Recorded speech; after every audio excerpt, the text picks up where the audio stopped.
Welcome to Bharat exams academy Madurai. அனைவருக்கும் வணக்கம். எல்லோரும் எப்படி இருக்கீங்க? நல்லா இருப்பேன் நாங்கள் நம்புகிறோம்.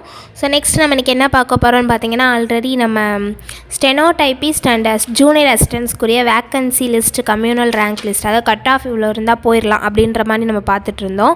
ஸோ இன்றைக்கி வந்து பார்த்திங்கன்னா அதே இது டைப்பிஸ்ட், ஓகேங்களா, குரூப் 4 எக்ஸாம் ரிசல்ட்டு ஸோ ரீசெண்டாக வந்துச்சு.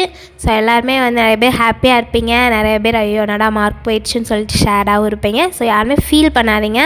ஸோ இது உங்களுக்குரிய ஒரு சான்ஸ் தான். ஸோ சான்ஸ் இது அட் லாஸ்ட் சான்ஸ் கிடையாது, உங்களுடைய லாஸ்ட் சான்ஸும் கிடையாது, இதோட ஃபினிஷ் ஆக போகிறது கிடையாது நீங்கள். ஸோ இதுக்கப்புறம் நிறைய எக்ஸாம்ஸ் வரும். ஸோ மார்க் வந்து கம்மியாகிடுச்சின்னு ஃபீல் பண்ணாதீங்க, தொடர்ந்து முயற்சி பண்ணிக்கிட்டே இருங்க, ஓகேங்களா. ஸோ இன்றைக்கி வந்து டைப்பிஸ்ட், ஓகேங்களா, டைப்பிஸ்ட்டு போஸ்ட்டுக்குரிய vacancy and communal rank category wise வந்து பார்த்துடலாம். ஸோ பார்த்திங்கன்னா டைப்பிஸ்ட் வந்து டோட்டலாக பார்த்திங்கன்னா 1392, ஓகேங்களா, 1392 வேக்கன்சின்னு சொல்லிட்டு டிஎன்பிஎஸ்சிலேருந்து அனௌன்ஸ் பண்ணியிருந்தாங்க. ஸோ அதில் கேட்டகரி வைஸ் எவ்வளோ வேக்கன்சி, ஸோ ரேங்க் எவ்வளோ இருந்தால் நம்ம உள்ளே போயிடலாம், எவ்வளோ நம்ம வந்து சேஃப் ஜோனுக்குள்ளே இருக்கக்கூடிய ரேங்க் என்ன அப்படின்னு சொல்லிட்டு பார்த்துடலாம். பார்த்திங்கன்னா ஃபஸ்ட்டு வந்து பிசிஎம் பார்த்திங்கன்னா ஃபஸ்ட்டு வேக்கன்சி வந்து 44 பிசிஎம்க்கு. ஸோ கம்யூனல் ரேங்க் வந்து அப் டு 50 ரேங்க்குள்ளே உங்களுடைய கம்யூனல் ரேங்க் இருந்துச்சு அப்படின்னா ஸோ நீங்கள் வந்து சேஃப் ஜோன்.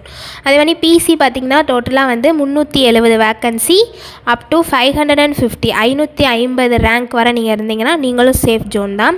எம்பிசியில் பார்த்திங்கன்னா மொத்தம் 294 வேக்கன்சி அப் டு 450 ரேங்க் வரைக்கும் நீங்கள் இருந்தீங்கன்னா உங்களுக்கும் வேலை கன்ஃபார்முங்க. அடுத்து எஸ்சி கேட்டகரியில் பார்த்திங்கன்னா 214 + 28, ஓகேங்களா, டோட்டலாக பார்த்திங்கன்னா 242 வேக்கன்சி இருக்குது. ஸோ அப் டு 390 உங்களுடைய ரேங்க் வந்து கம்யூனல் ரேங்க் 390 வரை இருந்துச்சுன்னா நீங்களுமே சேஃப் ஜோனுங்க. ஸோ எந்த ஃபீல் பண்ண தேவையில்லை. அடுத்து எஸ்சிஏ கேட்டகரி மொத்தம் 47 வேக்கன்சி அப் டு 75 ரேங்க் வரையுமே நீங்கள் வெயிட் பண்ணலாம். அடுத்து எஸ்டி பார்த்திங்கன்னா 14 + 9 23 வேக்கன்சி இருக்குது அப் டு 30 ரேங்க் வரைக்குமே நீங்கள் வெயிட் பண்ணலாம், ஓகேங்களா. ஸோ 30 ரேங்க் வரை நீங்கள் எடுத்திருக்கீங்க. ஸோ இந்த ரேங்க் எங்கே பார்க்கணுன்னா உங்களோட லிஸ்ட்டில் உங்களோட ரிசல்ட்டில் பார்த்தீங்கன்னா ஸோ அந்த போஸ்ட்டுக்கு ஸ்ட்ரைட்டாகவே உங்களுக்கு ரேங்க் கொடுத்துருப்பாங்க.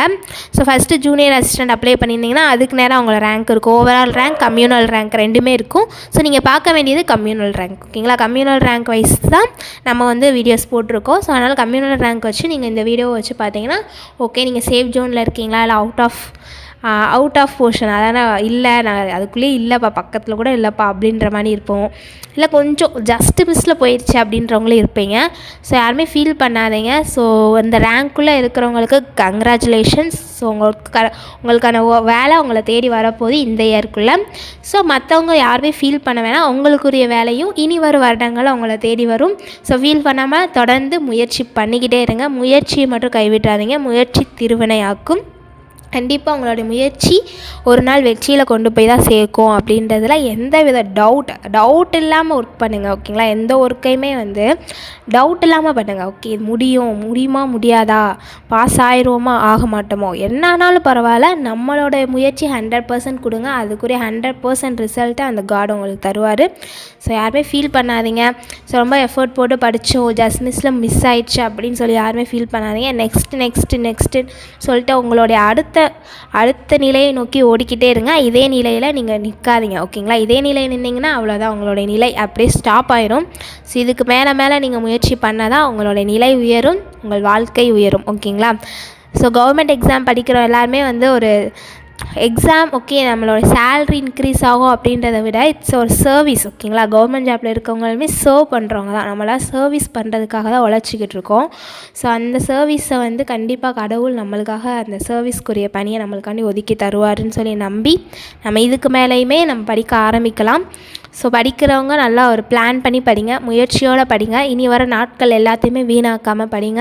ஸோ நெக்ஸ்ட்டு குரூப் 4 எக்ஸாமில் கண்டிப்பாக நம்ம என்ன பண்ணுறோம், நம்மளும் ஒரு கவர்மெண்ட் வேலைக்கு போகிறோம் அப்படின்னு சொல்லி நம்பிக்கையோடு படிங்க. ஸோ எல்லாருக்குமே all the best and work போனவங்களுக்கு கங்க்ராச்சுலேஷன், ஒர்க்கை வந்து சூப்பராக பண்ணுங்கள். So not your work, it's a service, சொல்கிற மாதிரி தான் இது ஒரு சர்வீஸ். ஸோ சர்வீஸாக பண்ணுங்கள், கரெக்டாக பண்ணுங்கள் அப்படின்னு சொல்லிக்கிறோம். ஸோ ஒர்க்கு ஒர்க்குக்கு ட்ரை பண்ணுறவங்க ட்ரை பண்ணிக்கிட்டே இருங்க. கண்டிப்பாக நம்மளும் ஒரு நாள் கவர்மெண்ட் ஆஃபீஸர் ஆக போகிறோம், சர்வீஸ் பண்ண போகிறோம் அப்படின்றத மட்டும் மனசில் வச்சுட்டு படிங்க. ஓகேங்களா? ஸோ தேங்க்யூ ஃபார் வாட்சிங். ஸோ டைப்பிஸ்ட் போஸ்ட் அப்ளை பண்ணி வேக்கன்சி லிஸ்ட்டு, கம்யூனல் ரேங்க் பற்றிய கன்ஃபியூஷன் இருக்கிற உங்கள் ஃப்ரெண்ட்ஸ்க்கு இந்த வீடியோவை ஷேர் பண்ணுங்கள். புதுசாக பார்க்குறவங்க சப்ஸ்கிரைப் பண்ணிக்கோங்க. வீடியோ பிடிச்சிருந்தா லைக் பண்ணிக்கோங்க. தேங்க்யூ ஃபார் வாட்சிங்.